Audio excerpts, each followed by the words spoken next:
চলো আমরা স্টার্ট করবো হচ্ছে আমাদের পরের chapter chemical bonding chapter, class 11-এর সবচেয়ে ইম্পর্টেন্ট চ্যাপ্টার, যেখান থেকে বেসিক্যালি আমরা দেখতে পাবো মেন কেমিস্ট্রি আমাদের স্টার্ট হচ্ছে।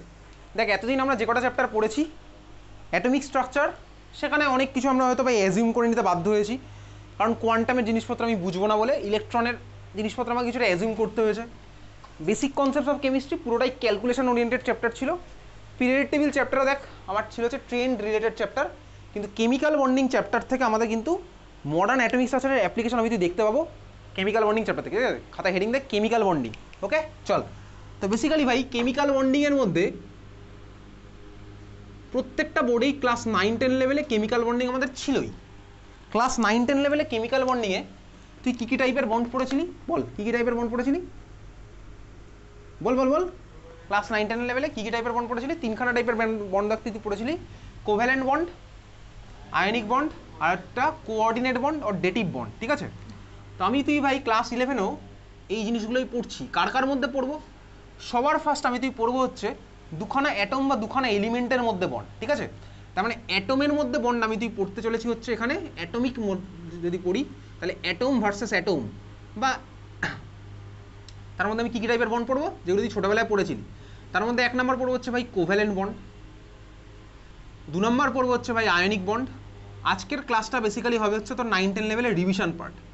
আর আরেকটা পড়বো হচ্ছে coordinate or dative bond.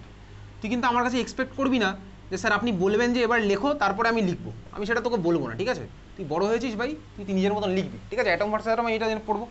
Class 11 আমি প্রথমবারের জন্য পড়বো হচ্ছে একটা জিনিস, মলিকিউলের সাথে মলিকিউলের জিনিসপত্র, মলিকিউলের সাথে মলিকিউলের বন্ড। ঠিক আছে, মলিকিউল ভার্সেস মলিকিউল। তো মলিকিউল ভার্সেস মলিকিউল মানে মলিকিউলের সাথে মলিকিউলের ইন্টারাকশন, বেসিক্যালি এক্সাক্ট বন্ড বলাও যেতে পারে আবার নাও বলা যেতে পারে। মলিকিউল ভার্সেস মলিকিউল এই জিনিসটা আমি নতুন দেখবো ক্লাস 11 লেভেলে, মারাত্মক ইম্পর্টেন্ট, কারণ ক্লাস 12-এ গিয়ে কিন্তু অলমোস্ট প্রত্যেকটা জায়গায় এই জিনিসের কনসেপ্ট লাগবেই। ক্লাস 11-এও লাগবে, অর্গানিক কেমিস্ট্রিতে লাগবে। ঠিক আছে, মলিকিউল ভার্সেস মলিকিউলের ইন্টারাকশনটা ক্লাস 12-এ তো প্রতিটা চ্যাপ্টারই অলমোস্ট লাগবে। ঠিক আছে, চলো এর মধ্যে তুই কী কী পড়বো? একটা পড়বো হচ্ছে Van der Waals force, VNDRWAAL apostrophe Van der Waals, এটাকে বন্ড বলে না, Van der Waals force of attraction. তুই আপাতত শর্টে লিখে রাখ Van der Waals force of attraction. Second আর একটা টাইপের পড়বো ভাই হাইড্রোজেন বন্ড। ঠিক আছে, হাইড্রোজেন বন্ড মারাত্মক ইম্পর্টেন্ট, প্রত্যেকটা টপিকই এইখানে মারাত্মক ইম্পর্টেন্ট, হাইড্রোজেন বন্ড আর ভ্যান ডার ওয়ালস ফোর্স। যদি বিশ্বাস না হয় ক্লাস 12-এর সিনিয়র তোর এখানে বসে আছে, জিজ্ঞেস করেন। ঠিক আছে, এই দুখানে লাগে কিনা ক্লাস 12-এ গিয়ে, Van der Waals force of attraction আর হচ্ছে হাইড্রোজেন বন্ড। ঠিক আছে, বোঝা গেছে? তাহলে এখন আমার তোর স্টার্ট হবে হচ্ছে বেসিক্যালি নতুন কিছু পড়াবো না তোকে, আমি ক্লাস 10-11-এর কনসেপ্টই তোকে একটুখানি মেমোরাইজ করাবো। তাহলে খাতায় হেডিং দেখ কোভ্যালেন্ট বন্ড, চাইলে তুই হেডিং দিতে পারিস, চাইলে তুই জাস্ট দেখতেও পারিস, এটা ক্লাস 10-এর জিনিসপত্র তোকে এখন পড়াচ্ছি। ঠিক আছে, জাস্ট রিক্যাপ ক্লাস। চল, কোভ্যালেন্ট বন্ড ভাই, কোভ্যালেন্ট বন্ড কার কার মাঝখানে ফর্ম হয়? কোভ্যালেন্ট বন্ড কার কার মাঝে ফর্ম হয় বল? মেটাল আর নন মেটাল, তাই তো? কোভ্যালেন্ট বন্ড কার কার মাঝে ফর্ম হয়? নন মেটাল আর নন মেটালের মাঝখানে ফর্ম হচ্ছে আমার কোভ্যালেন্ট বন্ড। আমি তোকে এখন নতুন করে কিছু পড়াবো না। তার দেখ নামের মধ্যেই লুকিয়ে আছে ভাই কো মানে কি ভাই? কোঅপারেশন। তাহলে ভাই একটা এলিমেন্টের যা দরকার হয়তো অন্য এলিমেন্টেরও তাই দরকার, ভাই দুজনে কোঅপারেশনের থ্রুতে কিছুটা বানাবে, সেটা হচ্ছে আমার ভাই কোভ্যালেন্ট বন্ড ফর্ম হবে। তাহলে সিম্পল জিনিস, আমি ভাই ক্লাস 10 লেভেলে এইটা পড়তাম, একটা হাইড্রোজেনের সাথে আরেকটা হাইড্রোজেন, ক্লাস 10 লেভেলের ভার্সন আমি তোকে দেখাচ্ছি ভাই। হাইড্রোজেনের আউটার মোস্টে একটা ইলেকট্রন আছে, এই হাইড্রোজেনের আউটার মোস্টে একটা ইলেকট্রন আছে। এদের ড্রাইভিং ফোর্স কি ভাই এসব করার? ড্রাইভিং ফোর্স হচ্ছে ভাই এরা সবাই অক্টেট বা ডুপ্লেট হতে যায়। হাইড্রোজেনের আউটার মোস্টে একটা ইলেকট্রন আছে, তাহলে ওর একটা দরকার। দেখ একটা হাইড্রোজেনের আশেপাশে আরেকটাকে থাকবে, আরেকটা হাইড্রোজেন অ্যাটমই থাকবে, তাহলে একটা হাইড্রোজেন অ্যাটমের একটা দরকার, পাশের হাইড্রোজেন অ্যাটমের একখানাই দরকার। তাহলে আমার কি করলো ভাই, এরা বেসিক্যালি এটা মিউচুয়াল আন্ডারস্ট্যান্ডিং আসলো, দুজনে ভাই শেয়ার করলো, তাই তো? শেয়ার করলো ভাই, ইলেকট্রনটা শেয়ার করেছে। তার মানে এই ছবিটা তুই ক্লাস 10 লেভেলে এইভাবে আঁকতিস, এই যে ভাই এরকম আঁকতিস, এর একটা ইলেকট্রন আছে, এর একটা ইলেকট্রন আছে ভাই, এদের মধ্যে শেয়ারিং, মনে আছে? এইভাবে আঁকতিস তুই কমন রিজনের মধ্যে আঁকলি এরকম, বোঝা গেছে? এসব আমি তোকে এখন নতুন করে কিছু পড়াচ্ছি না। তাহলে এই হচ্ছে আমার মিউচুয়াল শেয়ারিংয়ের গল্প। তো আমার হাইড্রোজেন অ্যাটম এইভাবে কম্বাইন করে আমার হাইড্রোজেন মলিকিউল বানাতো, H2 মলিকিউল বানাতো। এই ছিল H2 মলিকুলার গল্প। সিমিলার হতে যদি আমি আরেকটা ভার্সন আঁকি, HCl, সাপোজ HCl ভাই হাইড্রোজেন নন মেটাল, ক্লোরিনও নন মেটাল, তাহলে হাইড্রোজেন আউটার মোস্টে একখানা ইলেকট্রন। দেখ এই বন্ডটা ফর্ম হওয়ার পরে H2 যে বন্ডটা ফর্ম হয়েছিল, এই বন্ডটা ফর্ম হওয়ার পরে হাইড্রোজেনের আউটার মোস্টে কটা ইলেকট্রন হলো? দেখ হাইড্রোজেনের নিজের একটা প্লাস অন্যের একটা, তার মানে হাইড্রোজেনের দেখ আউটার মোস্টে এরও হয়ে গেল দুটো, ওই হাইড্রোজেনের দেখ আউটার মোস্টে হয়ে গেলে কি নিজের একটা প্লাস অন্যের একটা, মানে দুটো, দুজনেই দেখ আমার ডুপ্লেট ফুলফিল করলো, মানে হিলিয়ামের মতন হয়ে গেল। ওই জন্যই ভাই আমার হাইড্রোজেন এই জিনিসটা করেছিল, বুঝতে পেরেছিস? সিমিলার হতে আমি যদি ভাবি হচ্ছে ভাই HCl এর স্ট্রাকচার, তো হাইড্রোজেন আউটার মোস্টে আছে একটা ইলেকট্রন, ওর একটাই দরকার। ক্লোরিন ভাই, ক্লোরিনের অ্যাটমিক নাম্বার আমি জানি কত, 17। ইলেকট্রনিক কনফিগারেশন আমি ক্লাস 11-এ জেনে গেছি, 3s to 3p5, মানে আউটার মোস্ট শেলে কটা আছে, 3s এর 2টো আর 3p এর 5টা, মানে হচ্ছে 5 আর 2 7খানা। ক্লাস 10 লেভেলে দেখবি এটাকে এইভাবে আঁকতাম, 1 2 3 4 5 6 7 আঁকলাম ভাই। ক্লোরিনের একটা দরকার, 8টা হতে হবে। কেন ভাই 8টা হতে হবে? কারণ ক্লোরিন আছে 17, একটা ইলেকট্রন পেলে 18 হয়ে যাবে আর্গনের মতন, আর হাইড্রোজেনের ভাই একটা আছে, একটা পেলে হয়ে যাবে হিলিয়ামের মতন। তাহলে ভাই এরা আমার মিউচুয়াল শেয়ারিং করতে, এরকম আমার শেয়ারিংয়ের গল্প। এই জিনিসটা আমি ক্লাস 10 লেভেলে দেখেছিলাম, 9-10 লেভেলে করতাম, হয়তো তখন অরবিট ডায়াগ্রাম গোল গোল করে আঁকতাম, এভাবে আমি আঁকতে পারি। তাহলে ভাই এই যে ভার্সনটা আমি পেলাম, এই ভার্সনটা হওয়ার পরে, মানে বন্ডটা ফর্ম হওয়ার পরে হাইড্রোজেনের আউটার মোস্ট শেলে কটা ইলেকট্রন হলো, নিজের একটা আর ক্লোরিনের এইটা, এগুলো কিন্তু ভাই ক্লোরিন শেয়ার করেনি, ঠিক আছে, বোঝা যাচ্ছে ক্লোরিন এগুলো শেয়ার করেনি। তাহলে হাইড্রোজেনের আউটার মোস্ট শেলে কটা হলো, 1 আর 1 2। ক্লোরিনের আউটার মোস্ট শেলে কটা হলো, 1 2 3 4 5 6 7 তো ছিলই, আর একখানা, তার মানে হচ্ছে কত, ক্লোরিনের 8টা হলো, হাইড্রোজেনের 2খানা হলো। ক্লোরিন আমার হয়ে গেল ভাই কার আর্গনের মতন, হাইড্রোজেন হয়ে গেল আমার কার মতন, হিলিয়ামের মতন। তাহলে এই হচ্ছে আমার ভাই বন্ড ফর্ম করার ড্রাইভিং ফোর্স। আরও একটা জিনিস আমি দেখলাম ভাই, একখানা বন্ড মানেই কটা ইলেকট্রন, 2খানা ইলেকট্রন, ঠিক আছে, একটা বন্ড মানেই আমার 2খানা ইলেকট্রন, মনে থাকবে তো, একটা বন্ড মানেই 2খানা ইলেকট্রন, ক্লিয়ার, বোঝা যাচ্ছে, একটা বন্ড মানেই 2খানা ইলেকট্রন, ক্লিয়ার, একটা বন্ড মানেই 2টো ইলেকট্রন, মনে থাকবে, চল তোর মনে থাকবে, আমি কিন্তু জিজ্ঞেস করবো, 3 4 5 পরে এগুলো লাগবে, ঠিক আছে, তো মনে থাকবে, না থাকলে আরও ভালো। তাহলে একটা বন্ড মানেই 2খানা ইলেকট্রন।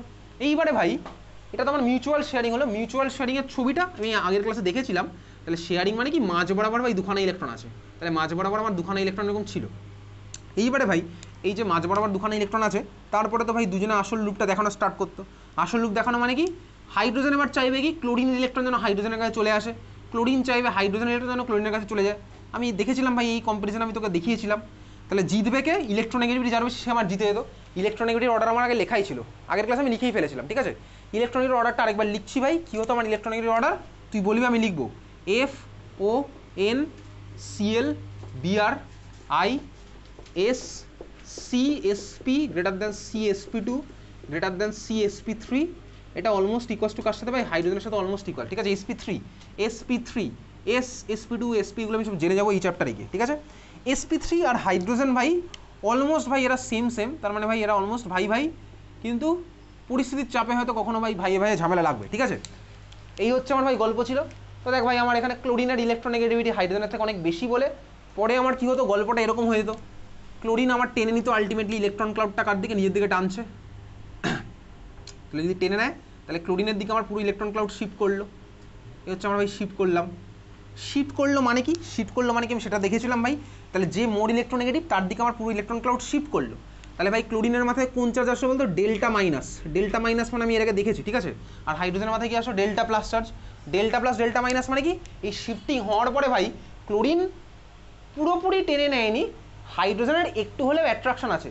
যদি পুরোপুরি টেনে নেয় তাহলে ভাই এটা কমপ্লিট মাইনাস হয়ে যাবে, তার মানে হাইড্রোজেনের এখন অব্দি ইন্টারাকশনটা এখনও টেনে রেখেছে, হাইড্রোজেনের এখন অব্দি ভাই অ্যাট্রাকশন আছে, কিছুটা হলেও আছে ওর নিজের ইলেকট্রনটার প্রতি। তাহলে এই জন্য ডেল্টা মাইনাস আর ডেল্টা প্লাস, ডেল্টা প্লাস আর ডেল্টা মাইনাস মানে কি, পার্শিয়াল পজিটিভ আর পার্শিয়াল নেগেটিভ চার্জ। এই হচ্ছে আমার ভাই HCl এর স্ট্রাকচার।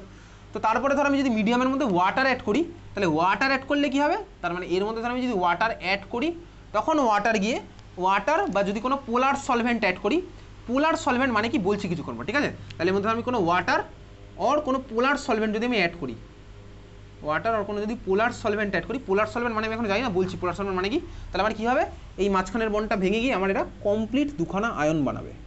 তাহলে একটা আয়ন আমার কী হবে ভাই, এইচের মাথায় কমপ্লিট প্লাস চার্জ, আর অন্য আয়নটা আমার কী হবে ভাই, সিলের মাথায় কমপ্লিট মাইনাস চার্জ। তাহলে এখন ক্লোরিনের কাছে চলে এসছে ভাই পুরো ইলেকট্রনগুলো, হাইড্রোজেনটা পুরোপুরি চলে গেছে ক্লোরিনের কাছে। তাহলে এই 2খানা আমি আলাদা আলাদা আয়ন পেলাম, একটা হচ্ছে H প্লাস আর একটা হচ্ছে Cl মাইনাস। এই যে ভার্সনটা আমি লিখলাম ভাই, পোলার আমি পড়ে আসছি, দেখ HCl ইন ওয়াটার, তার মানে HCl কিন্তু আমার ওয়াটারের মধ্যে দিতে হবে, তাহলেই আমার এই জিনিসটা হবে, ভাঙবে আয়নে। এই জন্য ছোটোবেলায় পড়েছিলাম HCl in aqueous solution produces H plus ion, aqueous solution না হলে আমি H প্লাস পাবো না। তাহলে HCl ইন ওয়াটার এটাকেই শর্টে লিখে হচ্ছে এরকম, HCl ব্র্যাকেটে AQ, HCl ইন ওয়াটার এটাকেই শর্টে লিখে কি, HCl ব্র্যাকেটে AQ, বোঝা গেছে। তাহলে ভাই পেলাম কি H প্লাস প্লাস সিলেবাস, এই 2খানা আয়ন।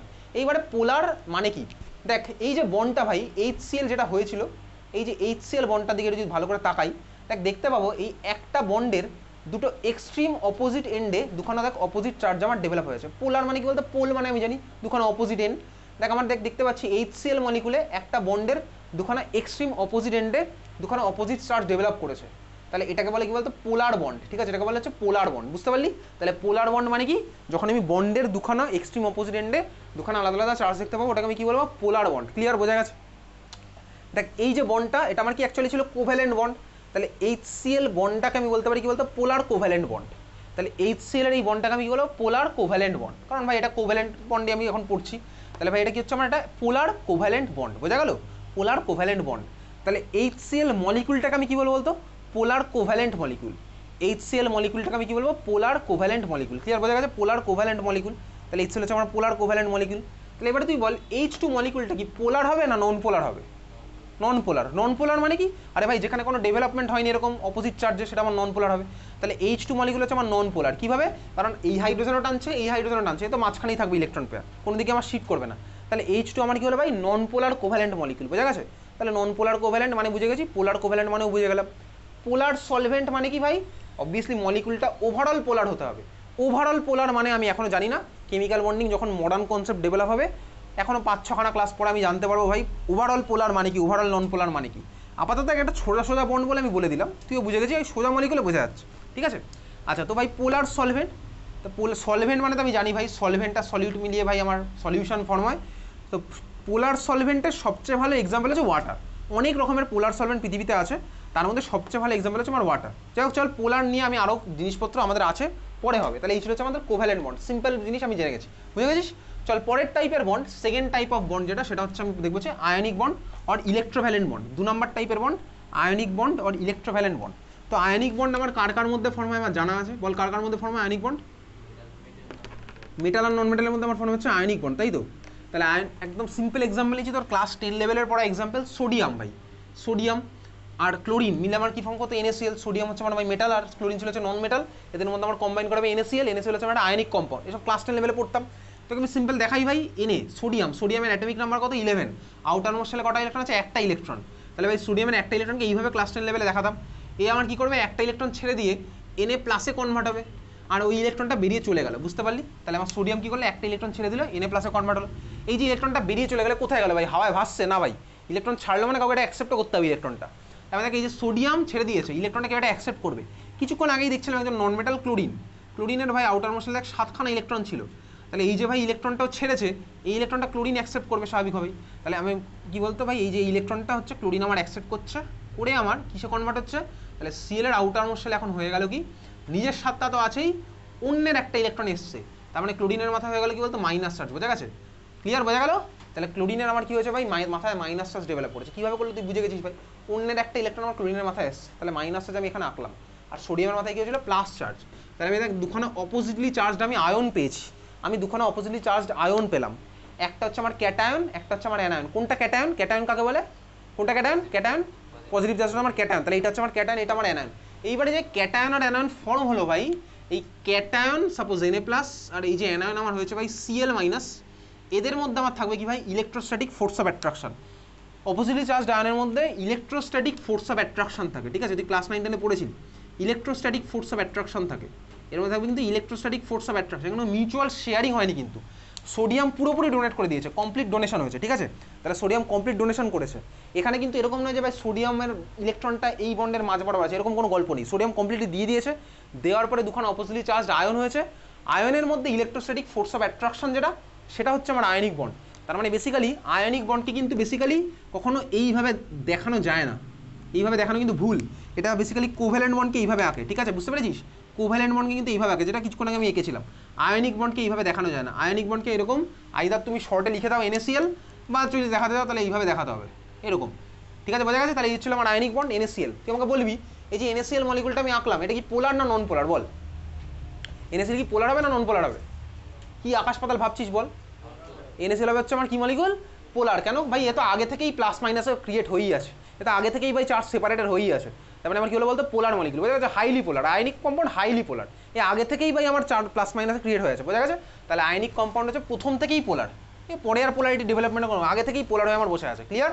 তাহলে আয়নিক কম্পাউন্ড হচ্ছে আমার হাইলি পোলার। ওকে, ক্লিয়ার? চল, এই হচ্ছে আমার সেকেন্ড টাইপ অফ মলিকুল পড়লাম, আয়নিক কম্পাউন্ড। এবারে দেখ ভাই, একটা NaCl মলিকুল কিন্তু কোনোদিনই এক্সিস্ট করে না, একটা NaCl মলিকুল কখনো এক্সিস্ট করে না। কি হয় ইন রিয়েলিটি, দেখবি আগের ক্লাসে তোকে যখন কোনো একটা কোশ্চেনের করার সময় ল্যাটিস এনার্জির কথা বলেছিলাম, তুই গুগলে সার্চ করে একটা স্ট্রাকচার দেখেছিলি, NaCl এর ল্যাটিস স্ট্রাকচার তুই দেখেছিলি এখানে, তুই দেখেছিলি দেখ একটা Na প্লাসের 6 দিকে 6খানা Cl মাইনাস লেগে আছে, আবার একখানা Cl মাইনাসের 6 দিকে 6খানা Na প্লাস লেগে আছে, তুই গুগলে সার্চ করে এখানে দেখেছিলি, তোকে আমি দেখিয়েছিলাম। তার মানে কি বলতো ভাই, বেসিক্যালি একখানা Na প্লাসের একদিকেই Cl মাইনাস থাকবে ওরকম নয় ভাই। এগুলো ক্লাস 12-এর সলিড স্টেট কেমিস্ট্রিতে যেই বা নিটে আছে, বোর্ড এক্সামে আর নেই, আগে ছিল। Na প্লাসের 6 দিকে 6খানা Cl মাইনাস লেগে থাকবে, Cl মাইনাসের 6 দিকে 6খানা Na প্লাস লেগে থাকবে, এভাবে চলতে থাকবে পুরো সিস্টেম জুড়ে, এই খেলাটা চলতে থাকবে। এই জিনিসটা তুই গুগলে সার্চ করে দেখেছিলি। তার মানে দেখ আয়নিক কম্পাউন্ড বেসিক্যালি একখানা NaCl বলে কিছু হয় না, কারণ এই Na প্লাসের অনেক দিকে অনেকগুলো Cl মাইনাস লেগে আছে, বুঝতে পেরেছিস তো? এখানে যেমন আগের বারে দেখ H2 মলিকুল লেগেছিলাম, ওতে একটাই H2, ওই একটা H2-র সাথে আরেকটা H2-র কোনো সম্পর্ক নেই। কিন্তু এখানে কিন্তু দেখ একটা NaCl এর সাথে আরেকটা NaCl এর সম্পর্ক আছে, কারণ সবাই ভাই এরকম সবাই পরপর এরকম একটা স্ট্রং নেটওয়ার্ক বানিয়ে রেখেছে, বুঝতে পেরেছিস? তার মানে আয়নিক কম্পাউন্ডের ওই জন্য নেটওয়ার্কটা অনেক স্ট্রং। আয়নিক কম্পাউন্ডের নেটওয়ার্কটা স্ট্রং মানে কি বলতো, আয়নিক কম্পাউন্ডগুলোর intermolecular force of attraction, intermolecular force of attraction মানে কি ভাই, ইন্টারমলিকুলার মানে কি ভাই, দুখানা মলিকুলের মধ্যে ফোর্স অফ অ্যাট্রাকশন অনেক বেশি স্ট্রং। কেন কি ওরা অনেক স্ট্রং জিনিসপত্র বানিয়ে রেখেছে, একটা স্ট্রং নেটওয়ার্ক বানিয়ে রেখেছে, বুঝলি? আর দেখ এই যে কোভ্যালেন্ট মলিকুল যেটা আমি HCl রেখেছিলাম, ওতে একটা HCl তো কমপ্লিট হয়ে গেছে, আরেকটা HCl এর সাথে কোনো রিলেশন নেই, কারণ কি একটা HCl অন্যের সাথে কিছু শেয়ারও করছে না। তাহলে ভাই বলতে কি সবাই ডিসক্রিট হয়ে আলাদা আলাদা বসে আছে। তাহলে ইন্টারমলিকুলার ফোর্স অফ অ্যাট্রাকশন কোথায় স্ট্রং বলতো, আয়নিক কম্পাউন্ডের মধ্যে স্ট্রং, কারণ কি ভাই এখানে সবার মধ্যে একটা স্ট্রং নেটওয়ার্ক ফর্ম বসে আছে, বুঝেছিস? এত অব্দি বুঝেছিস? তাহলে এই ছিল হচ্ছে আমাদের second type of molecule, ionic compound. 3 number type of bond, 3 number type of bond যেটা আমি পড়বো সেটা হচ্ছে coordinate bond. 3 number type of bond যেটা আমি পড়বো সেটা হচ্ছে কোঅর্ডিনেট বন্ড। কোঅর্ডিনেট বন্ডের অ্যাকচুয়াল অ্যাপ্লিকেশন আছে ক্লাস 12 লেভেলে, কোঅর্ডিনেশন কেমিস্ট্রি বলে একটা চ্যাপ্টার আছে, ঠিক আছে? কোঅর্ডিনেট বন্ড আর ডেটিভ বন্ডও বলে, কোঅর্ডিনেট বন্ড আর ডেটিভ বন্ড, ঠিক আছে? দেখ এই বন্ডটার ফর্মেশন কীভাবে হয়েছে, যদি এখান থেকে তেমন একটা কোশ্চেন কখনো আসে না, ক্লাস 10 লেভেলে তোকে স্ট্রাকচার রাখতে দিত, আমি জাস্ট তোকে সিম্পলি দেখিয়ে দিচ্ছি কীভাবে ফর্ম হয়েছে, স্টেপ বাই স্টেপ দেখবো। চল দেখ, ধর তোর কাছে ছিল হচ্ছে ওয়াটার মলিকুল, ওয়াটারের স্ট্রাকচার হচ্ছে ভাই এটা H2O স্ট্রাকচার যেমন ভাই এটা। এই স্ট্রাকচারে হাইড্রোজেনের আউটার মোস্ট শেলে আছে 2টো ইলেকট্রন, অক্সিজেনের আউটার মোস্ট শেলে আছে কটা ইলেকট্রন, স্টেপ বাই স্টেপ আমি এর মধ্যেই করবো। হাইড্রোজেনের আউটার মোস্ট শেলে আছে 2টো ইলেকট্রন, অক্সিজেনের আউটার মোস্ট শেলে বলতো কটা ইলেকট্রন আছে এই স্ট্রাকচারে, বল 1 2 3 4 5 6 7 8, এগুলো আবার কোভ্যালেন্ট বন্ড। তাহলে কটা হলো, অক্সিজেন আউটার মোস্ট শেলে কটা আছে, 8টা। এই হাইড্রোজেনের কটা আছে, 2টো, সবাই ভাই ফুলফিল্ড, অক্টেট ডুপ্লিট ফুলফিল্ড, ঠিক আছে? আমি সিস্টেমের মধ্যে দিলাম হচ্ছে একটা H+ আয়ন, H+ ভাই H+ এর মধ্যে কটা ইলেকট্রন আছে বলতো, H+ এর মধ্যে কটা ইলেকট্রন আছে, 0খানা ইলেকট্রন, কারণ কি ভাই হাইড্রোজেন অ্যাটমিক নাম্বার 1, তাহলে ইলেকট্রন থাকে একখানা, প্লাস মানে কিন্তু সেটাও বার করে নিয়েছিস, তাহলে H+ এর মধ্যে আছে হচ্ছে ভাই 0খানা ইলেকট্রন। তাহলে আমি ওয়াটারের মধ্যে H+ অ্যাড করলাম, তাহলে ভাই H+ আবার কি চাইবে, ইলেকট্রন চাইবে। H+ এর ইলেকট্রন কটা দরকার বলতো, 2টো, ও হিলিয়ামের মতন হতে চাইবে ভাই, চাইলেই তো আর পাবে না, ঠিক আছে? তাহলে H+ কার কাছে ইলেকট্রন চাইবে ভাই, যার কাছে ইলেকট্রন আছে তার কাছেই চাইবে। ইলেকট্রন কার কাছে আছে, দেখ অক্সিজেনের মাথায় ইলেকট্রন আমার সিস্টেমের মধ্যে আছে। তো এইবারে ভাই যখন অক্সিজেনের মাথায় ইলেকট্রন আছে, ভালো করে ভাব, অক্সিজেনের 2টো ইলেকট্রন ডাইরেক্টলি দিয়ে দেয় H+কে, হাইড্রোজেন তো ভাই 2 হয়ে যাবে, ইলেকট্রন 2 পেয়ে যাবে, দুখানা পেয়ে হয়ে গেল হিলিয়ামের মতো, ও তো ভাই স্টেবল হয়ে গেল। অক্সিজেন তো কেস খেয়ে যাবে, ওর তো 6টা ইলেকট্রন হয়ে যাবে ভাই। তাহলে ভাই অন্যকে স্টেবল করার জন্য নিজে তো আমি আর আনস্টেবল হবো না, সিম্পল ব্যাপার। অন্যকে স্টেবল করতে গেলে আমি নিজে তো আর আনস্টেবল হবো না, কারণ অক্সিজেনের তো অক্টেট ফুলফিল ছিল, ও তো অক্টেট তো ভাঙতে পারবে না। তার মানে এই জন্য দেখ এখানে একটা কোঅপারেশনের গল্প, কীরকম ঠান্ডা মাথায় দেখবি। তাহলে হাইড্রোজেন ছিল যে 0টা, এখানে আছে কতগুলো ভাই, 6খানা ইলেকট্রন, সরি 8টাই ছিল, 8টা আছে। স্টেপ বাই স্টেপ তোকে দেখাবো, এটাই অ্যাকচুয়ালি হয় তোর বইয়ের মধ্যে এইভাবে লেখা নেই, ভালো করে দেখ, বইয়ের মধ্যে এক স্টেপে দেখিয়ে দিয়েছে। সবার ফার্স্ট স্টেপে কী হবে, ঠান্ডা মাথায় দেখবি, অক্সিজেন নিজের একটা ইলেকট্রন H+কে ডোনেট করবে, করে দিল কমপ্লিট ডোনেশন। তাহলে যদি করে দেয় তাহলে হাইড্রোজেনের আউটার মোস্ট শেলে একখানা ইলেকট্রন হলো, তাহলে হাইড্রোজেনের আউটার মোস্ট শেলে হলো কত, একটা ইলেকট্রন। ঠান্ডা মাথায় তুই আমাকে বলবি, ভেবে বলবি, তাহলে বল হাইড্রোজেনের মাথায় চার্জটা কত হয়ে যাবে, ছিল প্লাস, একটা ইলেকট্রন চলে এসছে, তাহলে এগুলো কি নিউট্রাল, এত অব্দি ক্লিয়ার, তুই বললি হ্যাঁ ক্লিয়ার। হাইড্রোজেনের আউটার মোস্ট শেলে, অক্সিজেনের আউটার মোস্ট শেলে কটা ছিল, 8টা, কটা চলে গেছে, একটা, থাকলো কটা, 7টা, হয়ে গেল 7। অক্সিজেন একটা ইলেকট্রন ডোনেট করেছে, তাহলে অক্সিজেনের মাথায় কোন চার্জ ডেভেলপ হবে, প্লাস চার্জ, যে ইলেকট্রন ডোনেট করে তার মাথায় প্লাস চার্জ ডেভেলপ হবে, এত অব্দি ক্লিয়ার বোঝা গেল। তাহলে এই হচ্ছে আমার এই সিনারিওটা আমি পেয়েছি। তাহলে দেখ অক্সিজেনের আউটার মোস্ট শেলে হয়েছে 7টা, হাইড্রোজেনের আউটার মোস্ট শেলে হয়েছে একটা, হাইড্রোজেন হতে চায় 2টো, অক্সিজেন হতে চায় 8টা। এই সিনারিও তো আগের বারই পড়লাম ভাই কিছুক্ষণ আগে। তাহলে দেখ অক্সিজেন 7টা আছে, একটা দরকার, হাইড্রোজেন একটা আছে, একটা দরকার, তাহলে আমি কী বলতো এদের মধ্যে শেয়ারিংটা হবে, কোভ্যালেন্টের যে শেয়ারিং হতো সেটা হবে। তার মানে কী হলো বলতো, গল্পটা এরকম হয়েছে, অক্সিজেন ফার্স্ট স্টেপে একটা ডোনেট করলো, নিজের ইলেকট্রনই অন্যকে ডোনেট করেছে, দিয়ে ভাই আমি হয়ে গেছি 7টা, হয়ে গেছে একটা। তারপরে দেখ আমরা একটা কোভ্যালেন্টের মতন সিনারিও ফর্ম করলাম, যার ফলে দেখ হাইড্রোজেন আবার 2টো হয়ে গেল, অক্সিজেন আবার দেখ 8টাই হয়ে গেছে, তার মানে অক্সিজেন আলটিমেটলি নিজের ইলেকট্রনটা অন্যকে দিয়ে সেটাই আবার শেয়ার করলো। এত তুই বুঝতে পারছিস? এই হচ্ছে দেখ আমার অ্যাকচুয়ালি হাইড্রোনিয়াম আয়নের স্ট্রাকচার। H3O+ আয়নের স্ট্রাকচার হচ্ছে আমার এটা, ক্লাস 10 লেভেলের এটা ছিল। এত ক্লিয়ার বোঝা গেল কীভাবে হয়েছে? তাহলে ফার্স্ট আমি একটা ডোনেট করবো, আমি একটা কমিয়ে ফেললাম, ওকে একটা দিয়েছি, তারপরে দেখ আবার তো শেয়ার করে 8টাতেই ফিরে এসেছি, অসুবিধার কিছু নেই, এটা আমি পেয়েছি। ঠিক আছে, বোঝা গেছে? তোর বইয়ের মধ্যে স্ট্রাকচার এরকম দুভাবে ভেঙে দেখায়নি, তোর বইয়ের মধ্যে এটা সিঙ্গেল স্টেপে দেখিয়ে দিয়েছে। তাহলে অক্সিজেনের মাথায় প্লাস চার্জ এসেছে, তোর বইয়ের মধ্যে এটা দেখা যাচ্ছে এরকম ডাইরেক্ট একটা স্টেপে। তাহলে অক্সিজেনের মাথায় লোন পেয়ার, তোকে বইয়ের মধ্যে দেখিয়েছে কি ভাই, এই দুটো ইলেকট্রন ডাইরেক্টলি এরকম অ্যারো দিয়ে ডোনেট করিয়ে দিয়েছে। এই অ্যারোটার মানে বইয়ের মধ্যে লেখা আছে কোঅর্ডিনেট বন্ড। তাহলে দেখ এই যে বন্ডটা, এটাকে বলে কি বলতো? Coordinate bond. ক্লিয়ার? এটাকে বলে কি? Coordinate bond. আর এই যে ডোনেট করেছে, ডোনেট করার পরে ওভারঅল প্লাস চার্জটা মাথায় এরকম শো করে দেয়। এটা তুই ক্লাস 10-এ আঁকতিস স্ট্রাকচার, বুঝতে পারলি? এটা আঁকতিস হচ্ছে তুই ক্লাস 10 লেভেলে, তাহলে এই স্ট্রাকচারটা ক্লাস 10 লেভেলে আঁকতাম। তাহলে এটার ব্যাকগ্রাউন্ডটা আমি বুঝতে পারলাম ভাই, স্টেপ বাই স্টেপ এভাবে আমার ফর্ম হয়েছে। তাহলে অক্সিজেনও 8টা ভাই, সবাই সুখে শান্তিতে আছে, সবারই ডুপ্লেট অক্টেট ফুল ফিট। এত তুই ক্লিয়ার বুঝতে পেরেছিস? তাহলে এই স্ট্রাকচারটা, এই অ্যারোটা মানে কি? Coordinate bond. কোঅর্ডিনেট বন্ড, বোঝা গেল? কোঅর্ডিনেট বন্ডের ডাইরেকশন আমার কোন দিক থেকে কোন দিকে থাকবে? দেখ, যে ডোনেট করেছে ডোনার থেকে অ্যাকসেপ্টারের দিকে, বুঝতে পেরেছিস তো? কোঅর্ডিনেট বন্ডের ডাইরেকশন আমার কীরকম থাকবে? ডোনার টু অ্যাকসেপ্টার, ডোনার থেকে অ্যাকসেপ্টারের দিকে। তাহলে কোঅর্ডিনেট বন্ডের ডাইরেকশন কী থাকবে? Donor to acceptor. যে ডোনেট করবে তার থেকে অ্যাকসেপ্টারের দিকে থাকবে আমার ডাইরেকশন। ক্লিয়ার, বোঝা গেল? তাহলে এটা হচ্ছে আমার কি ভাই? H3O+ structure. নাম কি এটার? Hydronium ion. এটার নাম কি? Hydronium ion. H3O+, hydronium ion. তো সিমিলার হতে আরও একটা স্ট্রাকচারও তুই ক্লাস 10 লেভেলে পড়তিস, আমি সেখানে ডাইরেক্টলি আঁকবো। NH4+, মনে আছে? Ammonium ion. এই যে দেখ, আমি তোকে সিম্পল দেখিয়ে দিচ্ছি। অ্যামোনিয়া, এটা হচ্ছে NH3 মলিকুল। নাইট্রোজেনের ভ্যালেন্স ছেলে 8টা ইলেকট্রন আছে, হাইড্রোজেনের 2টো আছে। আমি এর মধ্যে দিলাম একটা ভাই H+ আয়ন। তাহলে কী হলো বলতো? ফার্স্ট স্টেপে ভাই নাইট্রোজেন একটার সাথে শেয়ার করলো, নাইট্রোজেনটা কমে গেল একটা, হাইড্রোজেন একটা বেড়ে গেল, নাইট্রোজেনের মাথায় প্লাস চার্জ আসলো, বুঝতে পারছিস? তারপরে দেখ দুজন আবার মিউচুয়াল শেয়ারিং করলো, নাইট্রোজেনের মাথায় প্লাস চার্জ তো থেকেই গেল, সেটাকেই বেসিক্যালি তোর বইয়ে ক্লাস 10 লেভেলে এরকম দেওয়া থাকতো। এটা অ্যারো দিয়ে এরকম, মনে আছে? NH4+ স্ট্রাকচার এইভাবে থাকতো অ্যারো দিয়ে, তো স্কুল লেভেলে আসতো, draw the structure of NH4+ structure. এই হচ্ছে আমার অ্যামোনিয়াম আয়ন, বুঝতে পেরেছিস? NH4+, ক্লিয়ার, বোঝা গেছে? NH4+। আচ্ছা বল, NH4+ এর মধ্যে কটা কোঅর্ডিনেট বন্ড আছে? বল, কটা কোঅর্ডিনেট বন্ড আছে? একটা। কটা কোভ্যালেন্ট বন্ড আছে? তিনটে কোভ্যালেন্ট বন্ড। ঠিক আছে, লেখাটা কোষে লেখ। লেখ example of a molecule which contains all three type of bonds. Example of a molecule which contains all three type of bonds. Example of a molecule which contains all three type of bonds. ঠিক আছে, দেখ এখন অবধি আমি যেটুকু বোর্ডের মধ্যে এঁকে ফেলেছি, NH4+ এর মধ্যে দুখানা টাইপের বন্ড পেয়ে গেছি। একটা হচ্ছে আমার ভাই কোভ্যালেন্ট, আর একটা হচ্ছে আমার ভাই কোঅর্ডিনেট। তা ভাই এতে একটা ক্যাটায়ন, মাথায় প্লাস চার্জ আছে, এর মধ্যে দিয়ে দিলে একটা অ্যানায়ন Cl-, মানে NH4Cl। দেখ, প্লাস চার্জ আর মাইনাস চার্জের মধ্যে আমার ইলেকট্রোস্ট্যাটিক ফোর্স অফ অ্যাট্রাকশন থাকবে। তাহলে এক্সাম্পলগুলো বলতে NH4Cl ভাই, NH4Cl এ তাহলে NH4+ এর মধ্যে আমি কোঅর্ডিনেট আর কোভ্যালেন্ট পেয়ে গেলাম, আর NH4+ আর Cl- এর মধ্যে আমার কী থাকবে বলতো? আয়নিক বন্ড, বোঝা গেছে? তাহলে এই ছিল হচ্ছে আমাদের ভাই ক্লাস 10 লেভেলের বেসিক কেমিক্যাল বন্ডিংয়ের কনসেপ্ট। এই পুরো জিনিসটার পিছনে আমাদের ড্রাইভিং ফোর্স কি, আমরা কাকে বলতো আইডিয়াল মেনে এগিয়ে গেছিলাম? ইনার্ট গ্যাসকে, ইনার্ট গ্যাসের মতন হবো বলে, বুঝতে পারছিস? ইনার্ট গ্যাসের মতন ইলেকট্রনিক কনফিগারেশন পাবো বলে আমরা সবাই এতক্ষণ ধরে এত কিছু করলাম, কিন্তু যাকে তাকে আইডিয়াল মানছিলাম, সে যেদিন ধোকা দেবে সব কিছু আমার চেঞ্জ হয়ে যাবে। তো যখন ভাই xenon inert gas stable compound form করলো HCF6 HCO2F2, তখন বোঝা গেল এতক্ষণ ধরে যেগুলো পড়েছিলাম সেগুলো একদমই বেসিক লেভেলের জিনিসপত্র, এগুলো দিয়ে অ্যাকচুয়ালি কিছু এক্সপ্লেন করা যাবে না। তাহলে আমাদের মডার্ন লেভেলের কেমিক্যাল বন্ডিং স্টার্ট হচ্ছে পরের দিন থেকে। ঠিক আছে, চল বাই।